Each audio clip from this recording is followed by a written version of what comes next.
네, 여러분 잘 지내셨죠? 네, 오늘은 성령을 따라 행하라 이런 제목으로 함께 은혜를 나누고자 합니다. 오늘 본문 16절 시작 부분에 너희는 성령을 따라 행하라, 바울이 갈라디아 교인들에게 그렇게 말합니다. 왜 지금 바울은 갈라디아 교인들에게 이런 명령을 하고 있겠습니까? 그거는 지금 이 갈라디아 교회에 거짓 선지자들이 들어와서 그 거짓 선지자들 때문에 이제 지금 바울이 신경이 아주 곤두섰어요. 거짓 선지자들이 갈라디아 교회에 들어와서 어떤 말을 전했길래 거짓 선지자들이 뭐라고 얘기하는가 하면 이래 얘기했어요.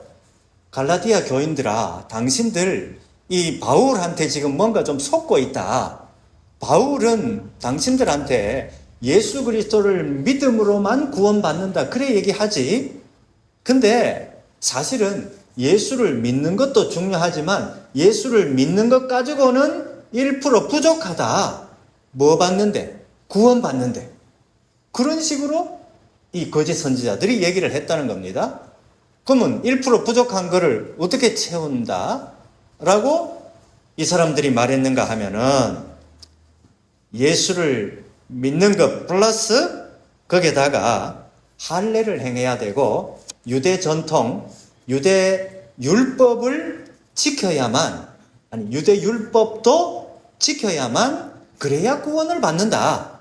이런 식으로 이제 이 거짓 선지자들이 그렇게 갈라디아 교인들에게 말했다라는 거죠. 근데 이 갈라디아 교인들이 가만히 생각을 해보니까 이 거짓 선지자들이 하는 말이 그럴듯해요, 안 그럴듯해요? 그럴듯한 거예요.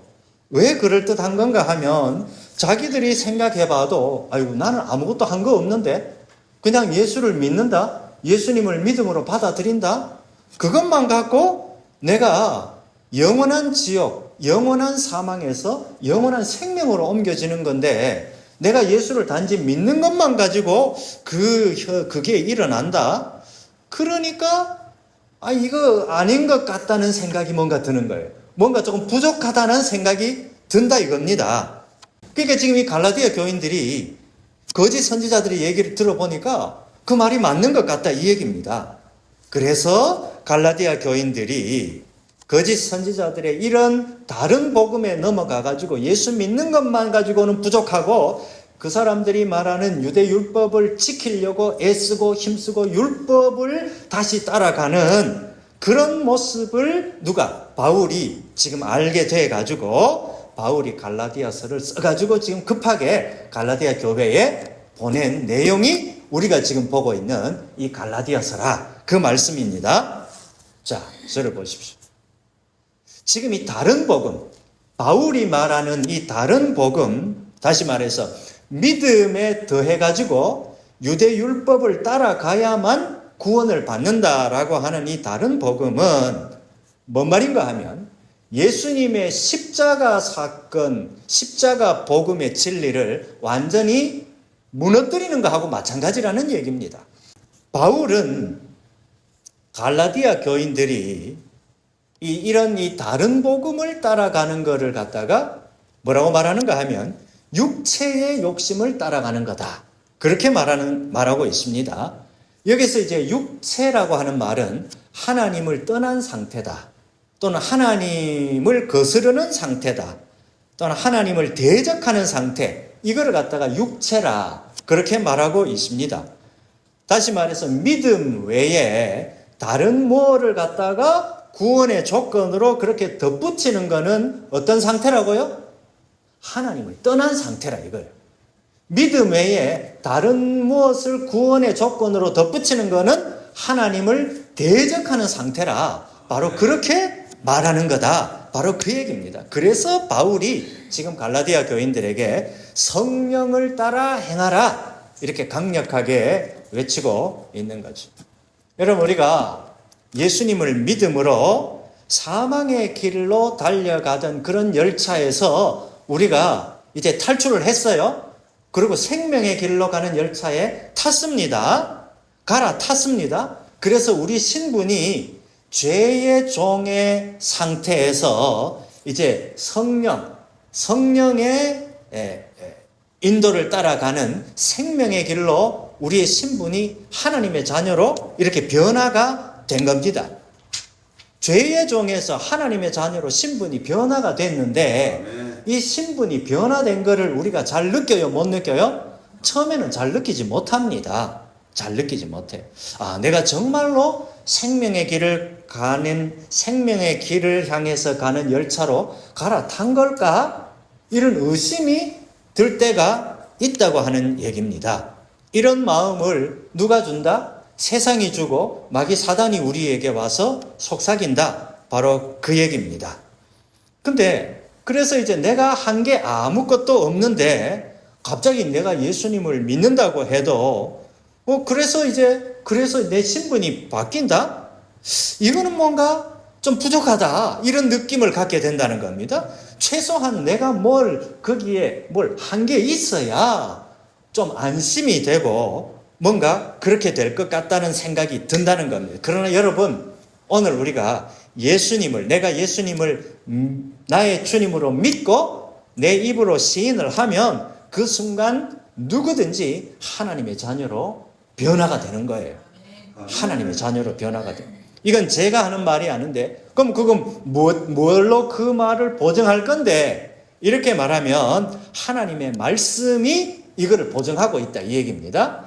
요한복음 1장 12절에 보면 영접하는 자, 곧 그 이름을 믿는 자들에게는 하나님의 자녀가 되는 권세를 주셨다. 이렇게 말합니다. 또 로마서 10장 10절에 보면 사람이 마음으로 믿어 의에 이르고 입으로 시인하여 구원에 이른다. 이렇게 말씀하고 있습니다.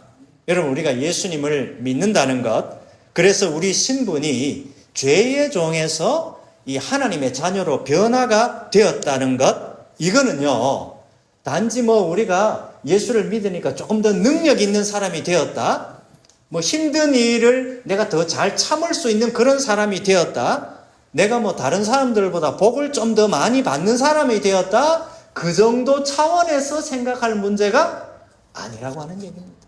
그 정도가 아니라는 얘기입니다. 이거는 예수 안에서 우리가 새로 태어난 것을 말합니다. 어떻게 되었다고요? 새로 태어난 거.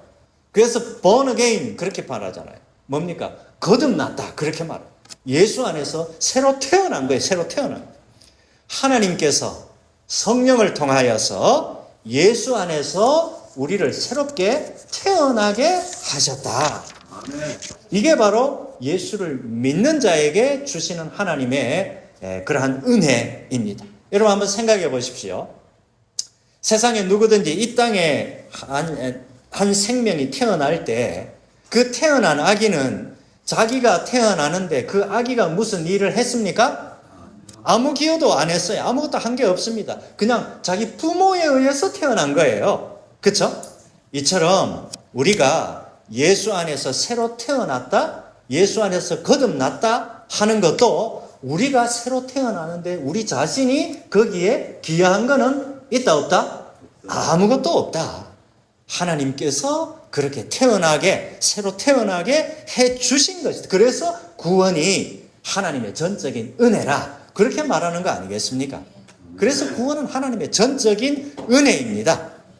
여러분, 출애굽 당시에 하나님께서 애굽에 이제 내린 10가지 재앙이 있습니다. 그 10가지 재앙 중에 이제 마지막 재앙이 뭡니까? 장자의 재앙. 그러니까 사람이나 또 동물이나 모든 생명체에 처음 난 것은 다 죽음의 천사를 통해서 애굽 땅에 있는 모든 처음 난 것은 다 멸하리라. 하나님께서 그렇게 말씀하시고 죽음의 천사를 보내십니다. 자, 근데 이스라엘 백성들에게는 뭐라고 말씀하시는가 하면 양을 잡아서 집집마다 집의 문지방에 양의 피를 발라 놓으면 그 양의 피를 보고 누가 죽음의 천사가 그 집에는 이런 재앙이 임하지 아니할 것이다. 그렇게 해서 모든 이스라엘 백성들은 양을 잡아서 이 뭡니까? 문지방에 다 발라 놨습니다. 자, 그런데 그래서 죽음의 천사가 왔을 때 모든 애굽에 처음 난 것들은 다 죽임을 당했지만 이스라엘 백성들의 처음 난 것은 이 재앙으로부터 무사히 살아남을 수가 있었죠. 자, 근데 한번 생각해 보십시다. 우리가 한번 생각해 볼 수 있는 것은 죽음의 천사가 그날 밤에 쫙 애굽 땅에 왔을 때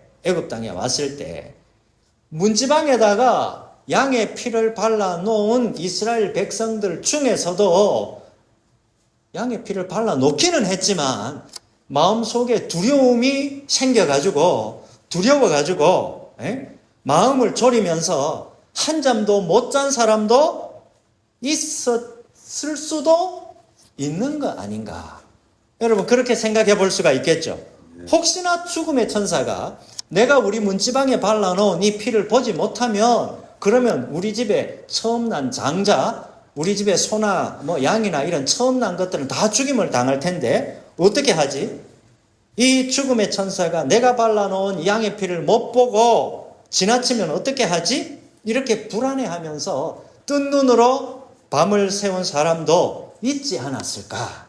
이렇게 우리가 상상을 해볼 수가 있는데요. 이런 상상을 여러분 오늘 우리 인생 전체에 그걸 한번 대입해 보십시다. 여기에 이제 이 양의 피라고 하는 것은 예수님의 피죠. 예수님의 피, 예수님의 보혈로 사망에서 건진받은 것을 그렇게 얘기하고 있는 거죠. 우리가 예수님을 믿고 산다고 하는 것은 문지방이라고 하는 우리 인생 전체에다가 양의 피를 발라놓은 것하고 마찬가지입니다. 예수님의 피, 양의 피는 예수님의 피 아닙니까? 그 예수님의 피를 우리 인생 전체에다가 발라놓은 것과 마찬가지다. 누가? 우리 예수 믿는다는 게 바로 그거라는 얘기입니다. 그러면 죽음이 우리를 어떻게 할 수 있어요? 못합니다. 못합니다. 예수 그리스도의 피의 권세가 거기에 있기 때문에 그렇습니다. 자, 근데 그럼에도 불구하고 예수 믿는 우리한테 마귀 사단은 와서 어떻게 합니까? 네가 양의 피, 예수의 피를 네 인생의 문지방에 발라놓았다고? 너 같으면 너같이 그렇게 죄 많은 존재를 구해줄 것 같으냐? 이런 식으로 그게 말이 된다고 생각하느냐? 이런 식으로 우리 귀에 다가와서 마귀 사단이 계속해서 속삭인다고 하는 얘기입니다. 근데 이러한 속삭임에 우리가 영적인 분별력이 없으면 그 속삭임을 들을 때 우리가 어째 생각할 수가 있습니까? 아이고 그래 맞아. 내가 생각해도 나 같은 인간은 죄 용서를 받지 못할 것 같아. 이런 생각이 들 때가 있다고 하는 얘기죠. 이렇게 되면 사단의 그럴듯한 속임수에 넘어가는 게 된다. 바로 그 얘기입니다. 그럴 때 우리 마음에는 뭐가 생길까요? 두려움이 생길 수밖에 없죠. 내가 뭘 해야 이 두려움을 없앨 수 있을 것 같다는 생각이 들 수밖에 없다. 그 얘기입니다. 하나님께로부터 나는 죄 용서 받지 못할 것 같다는 그런 두려움 말입니다. 오늘 본문에서 이 갈라디아 교인들이 거짓 선지자들의 말에 이 게임에 넘어간 이유도 바로 이 때문입니다. 예수 믿는 것 그거 하나만 갖고서는 구원받을 수 없을 것 같은 불안감, 두려움 이런 게 갈라디아 교인들의 마음속에 엄습해 와서 갈라디아 교인들이 생각을 해볼 때 믿는 것 갖고만으로는 뭔가 좀 부족할 것 같다. 그러니까 뭐를 더 해야 될 것 같다? 내가 이 사람들이 말하는 새로 온 이 거짓 선지자들이 말하는 유대 율법을 내가 더 잘 지키고 더 그렇게 뭘 해야 그렇게 해야 내 죄를 용서받을 것 같고 안심이 될 것 같다. 여러분 그러니까 우리가 믿음으로 구원을 받았으면 이제는 더 이상 마귀 사단의 유혹이 없고 죄하고는 이제 무관한 삶을 살게 됩니까? 아닙니다. 전혀 아닙니다. 왜냐하면 사실은 그 반대입니다. 왜냐하면 우리가 믿는 순간부터 마귀 사단의 적극적인 유혹, 적극적인 공격이 우리에게 다가오게 되는 거죠. 그러나 여러분, 우리가 그거를 걱정할 필요는 전혀 없습니다. 이미 십자가에서 승리하신 예수님이 우리를 인도하시기 때문에 그렇습니다. 그 예수님을 우리가 마음속에 모시고 있기 때문에 그렇습니다. 근데 우리 믿는 사람 중에는 마치 나는 이제 예수를 잘 믿으니까 사단의 유혹이 나한테 더 이상 다가오지 못한다. 나는 죄하고는 무관하다. 사탄의 유혹하고는 무관하다. 이렇게 말하는 사람이 있습니다.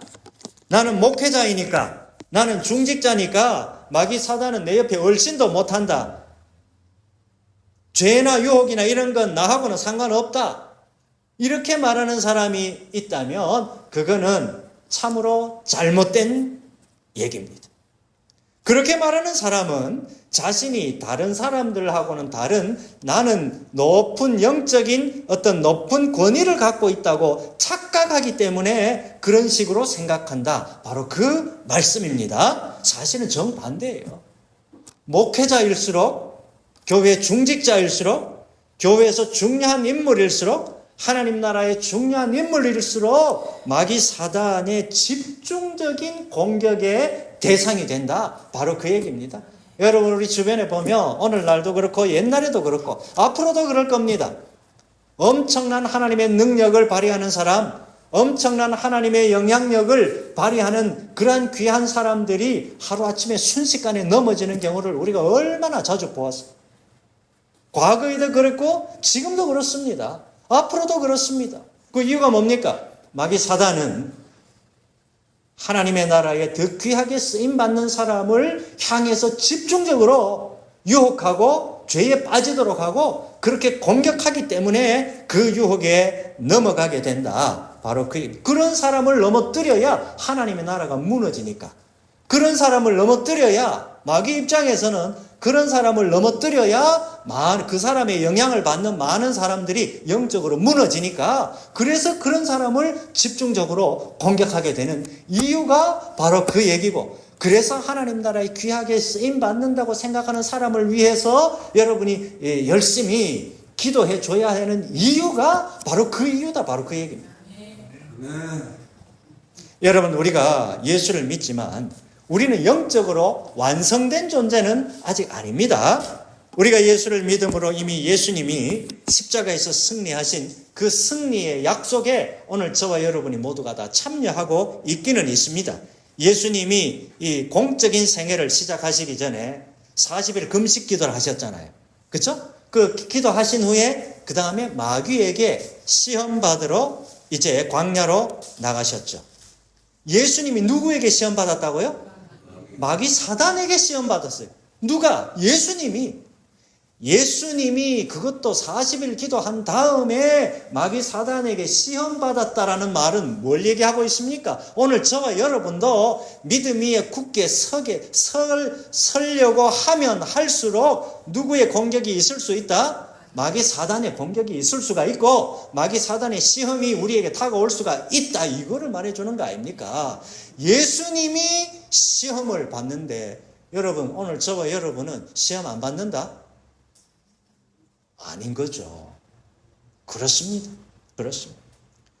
이 사실을 잊지 말아야 오늘 우리가 내가 하나님 앞에 더 신실한 믿음의 사람이 되려고 그렇게 마음을 먹고 내가 하나님 앞에 더 믿음으로 살아가려고 마음먹은 사람에게는 마귀 사단이 더 시험이 다가오고 더 유혹이 다가오고 더 그렇게 우리를 넘어뜨리려는 그런 유혹이 다가온다. 이 사실을 우리는 결코 잊지 말아야 돼요.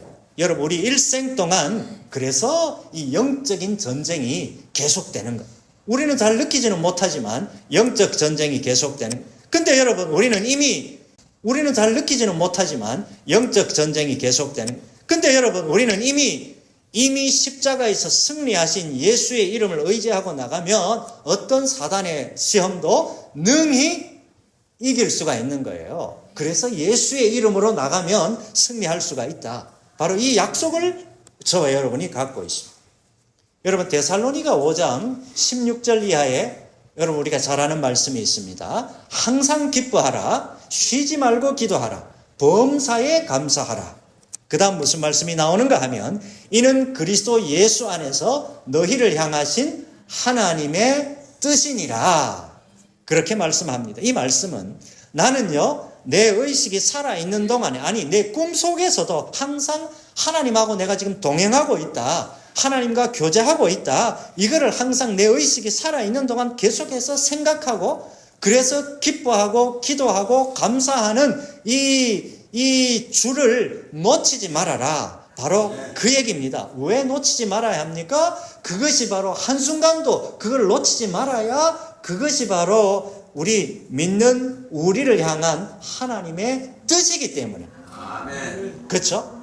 여러분, 우리가 하나님 앞에 기뻐하고 기도하고 감사하는 이거를 놓치는 순간 마귀 사단의 유혹이 다가오면 넘어질 수밖에 없는 거예요. 우리는 나약한 존재입니다. 우리 자신은 나약한 존재. 우리가 하나님과 동행하는 방법이 뭘까요? 우리가 하나님과 깊이 교제하는 방법이 뭘까요? 그거는 바로 항상 기뻐하는 거예요. 쉬지 말고 기도하는 거예요. 범사에 감사하는 거예요.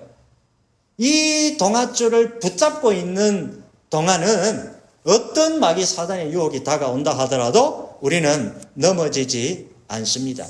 여러분, 우리가 항상 어떻게 기뻐하노? 사람이 안 좋은 일도 있는데, 여러분, 아무리 안 좋은 일이 있고 아무리 우리가 원치 않는 일이 나한테 생긴다 하더라도 내가 죽는 것보다 더 안 좋은 일이 있습니까?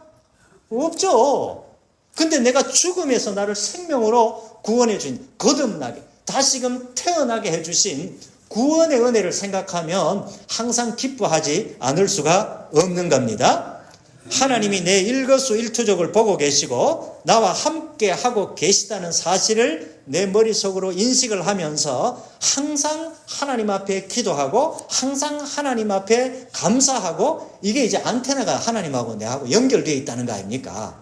이게 연결되어 있는 거, 이거죠. 이게 바로 하나님과 동행하는 거고, 이게 바로 하나님과 교제하는 거 아니겠습니까? 우리가 시간을 정해서 하나님 앞에 기도하는 것도 중요하고, 시간을 정해서 하나님 앞에 이렇게 예배를 드리는 것도 중요하지만, 사실은 우리의 24시간 전체가 뭐라고요? 하나님과 안테나를 이렇게 열어놔야 되는 거죠. 그래서 그게 바로 하나님과 동행하는 거고 하나님과 교제하는, 그렇게 할 때 사단의 유혹이 다가온다 하더라도 그 유혹은 우리한테는 더 이상 힘을 발휘하지 못하게 된다. 바로 그 얘기입니다. 그래서 오늘 우리가 항상 기뻐하고 쉬지 말고 기도하고 범사에 감사하고 우리 안테나를 하늘을 향해 열어놓는 것, 그거 여러분 꼭 기억하실 수 있기를 바랍니다. 네. 세상 사람들은요, 높은 자리 차지하는 게 능력이라고 생각합니다. 부유하게 되는 게 능력이라고 생각합니다. 더 부유하게 되는 게 능력이라고 생각합니다. 많이 아는 게 능력이라고 생각합니다. 남들이 더 부러워하는 것을 내가 갖는 게 능력이라고 생각합니다. 그러나 성도에게 능력은 내가 얼마나 기뻐하는 삶을 살고 있는가, 내가 얼마나 기도하는 삶을 살고 있는가, 얼마나 하나님 앞에 감사하는 삶을 살고 있는가, 이거를 보고 이 사람이 능력 있는 성도인가 아닌가를 판단할 수가 있다. 바로 그 말씀입니다. 이거를 보면 이 사람이 하나님하고 얼마나 친한지, 하나님하고 얼마나 교제하고 있는지, 하나님하고 얼마나 동행하고 있는지 그거를 알 수가 있다. 바로 그 사실. 여러분 어떻습니까? 여러분 날마다 기뻐하시기 바랍니다. 아멘. 구원의 역사보다 더 우리에게 기쁨을 주는 건 없습니다. 날마다 기도하고 날마다 우리가 감사할 때, 그럴 때 우리의 안테나를 하나님 앞에 열어놓을 때 하나님께서 우리가 생각지도 못하는 방법으로 하나님께서 우리를 인도해 주실 줄로 믿습니다. 그렇게 살아간 거예요. 누가? 우리 믿음 위의 선진들이, 지금도 하나님의 역사를 따라가는 수많은 사람들이 안테나를 하나님 앞에 열어놓으니까 그렇게 살아가게 되는, 세상 사람들과는 다른 삶을 살아갈 수밖에 없게 된다. 바로 그 얘기입니다. 여러분, 우리는 하나님 앞에 우리 자신을 증명하려고 애쓸 필요가 없습니다. 내가 증명하려고 하기 전에 이미 하나님께서 우리를 어떻게 해주셨다? 사랑해 주셨어요. 사람들과의 인간관계는 내가 뭘 잘해줘야 상대방도 나한테 잘해주고, 주는 게 있어야 받는 게 있다. 이거잖아요. 주고 받고. 그러나 하나님과의 우리와의 관계는 여러분, 하나님이 먼저 우리한테 그냥 주셨어. 우리는 죄 가운데서 죄만 짓고 있는 인간들한테 하나님이 당신의 독생자 예수를 주셨어요. 그냥 당신 자신을 우리한테 주신 거예요. 그냥 아무것도 아무 보답도 필요 없어요. 그냥 주신 거예요. 그냥 우리는 그냥 하나님 앞에 어떻게 하면 됩니까? 그 하나님이 주신 선물을 받으면 되는 거예요. 그냥 하나님 안에 머물러 있으면 되는 거예요. 우리가 해야 할 일은. 사실은 여러분, 그런 얘기를 생각을 많이 하시죠. 아이고, 내가 하나님을 위해서 이런 일도 많이 하고 저런 일도 많이 하고 이런 일 많이 하고 저런 일 많이 하면 하나님이 나를 더 사랑해 주실 거야. 그렇게 생각합니다. 물론 그렇게 하나님이 그런 거를 귀하게 받으시고 하나님의 이 복과 은혜를 주실 경우도 많이 있습니다. 그러나 근본적으로 따져보면요, 우리가 하나님을 위해서 아무것도 안 해도 내가 단지 내 존재가 단지 하나님 안에만 머물러 있으면, 하나님 안에 머물러 있는 게 뭡니까? 하나님의 말씀을 묵상하는 것, 하나님의 말씀 안에 내가 잠겨 있는 거죠. 여러분 연애하실 때 내 연애 대상을 내 머릿속으로 그려만 봐도 기분이 좋아요, 나빠요? 기분이 좋잖아. 그렇잖아요. 아이고, 내 생각만 해도, 앞으로 만날 거 생각만 해도 기분이 좋아. 그냥 생각만 해도. 그렇죠? 우리가 하나님 앞에 머물러 있다라는 말은 하나님을 생각하는 거예요. 그냥 하나님이 이스라엘 백성들에게 어떤 일을 하셨고, 지나온 내 인생을 어떻게 인도해 주셨고, 지금 나를 어떻게 인도해 가시고 앞으로 나를 어떻게 인도하시고, 그 생각하는 그 자체, 그게 바로 하나님 안에 머물러 있는 거 아니겠냐 이 얘기죠. 우리는 하나님 안에 머물러만 있으면, 그러면 우리에게 행복이 충만하게 되고, 그 사실 자체가 하나님 보실 때는 하나님이 가장 기뻐하시는 거라 이 얘기입니다. 하나님이 가장 기뻐하시는 거는, 우리가 하나님을 위해서 뭔 일을 열심히 하는 것도 하나님이 기뻐하시겠지, 그보다 더 하나님이 기뻐하시는 거는 하나님을 생각만 하면 우리 마음속에 기쁨이 넘쳐. 생각만 하는 거예요. 그렇죠? 하나님 앞에 머물러 있는 거예요. 기도함으로, 감사함으로, 말씀을 묵상함으로 하나님 앞에 여러분 머물러 있기를 바랍니다. 시집간 딸은 시어머니 앞에서는 신경을 씁니까, 안 씁니까? 아이고, 써야지. 그냥 보통 요즘 옛날 시어머니들은 더 했을 거 아닙니까? 써야죠. 써야 됩니다. 안 쓰다가는 큰일 나죠. 시집살이 큰일 납니다. 근데 이 며느리가 친정집에 오면 어떻게 행동합니까? 지 마음대로 해. 그냥 모든 신경 다 꺼버려. 예? 어떤 딸은 친정에 오면 손가락 하나 까딱 안 하는 그런 딸도 있다 그래요. 왜 그렇게 할까요? 그렇지, 맞습니다. 친정집은 편하니까 그런 거예요. 왜 편합니까? 친정 어머니가 진짜로 자기를 키워줬고 무조건적으로 사랑을 베풀어주는 아버지 어머니가 친정 아버지 어머니니까 그렇게 마음이 편할 거 아닙니까? 내가 손가락 까딱 하나 안 해도, 내가 손가락 까딱 안 해도 나를 비난할 분들이 아니다. 안 그렇습니까? 그래서 그렇게 하는 거죠. 그래서 그렇게 있다가 또 시댁으로 다시 이제 자기 집으로 돌아가려고 하면 친정 어머니는 딸이 그렇게 아무 손가락 까딱 안 한 그 딸이 뭐가 그렇게 이쁘다고 있는 거 없는 거 다 해가지고 바리바리 싸줍니까? 근데 그게 누구의 마음이다? 친정 어머니의 마음이다. 그렇죠? 친정 엄마의 마음 아닙니까? 이런 친정 어머니의 마음이 바로 하나님의 마음이다. 바로 그 얘기입니다. 아멘. 우리가 예수님의 신부라면 친정집에 가서 내 마음 모든 거로부터 자유로운, 내가 그냥 아무것도 아닌 신경 모든 걸 꺼도 안전함을 느끼는 거, 여러분 그거죠. 그래서 예수님이 오늘 저와 여러분에게 말씀하셨잖아요. 수고하고 무거운 짐진 자들아 다 내게로 오라. 내가 너희를 어떻게 하리라? 쉬게 하리라. 그래서 교회 오면 좀 쉬어야 돼요. 제가 지금 예배 전에 점심 식사를 위해서 이제 그 위에서 우리 권사님 집사님들이 이제 여러분들이 수고를 하시는데, 한편으로는 귀하지만 다른 한편으로는 이분들이 좀 쉬어야 되는데 어떻게 하면 한 달에 한 번, 한두 번 정도는 밥을 하지 말고 뭐 다른 방법으로 조금 해도 되는 거 아니겠습니까? 그렇죠? 좀 쉬는 것도 필요하다. 바로 그 얘기야. 왜? 예수님이 쉬라 그랬는데 쉴 날이 없어. 그러면 안 되잖아요. 자, 그래서 우리가 믿는다 하면서도 오늘 이 갈라디아 교회 교인들처럼 자칫 이 형식과 외식을 중시하고 율법도 지켜야 구원을 받는다라고 하는 이런 이 다른 복음으로 우리를 얽어매려고 하는 그런 유혹을 우리가 받을 수가 있다. 그 얘기입니다. 예수 믿는 거 하나 가지고는 뭔가 모자란 듯한 그런 느낌을 가질 수가 있다는 그럽니다. 근데 그거는 여러분 율법의 종로로 타는 대로 다시 빠져버리는 게 됩니다.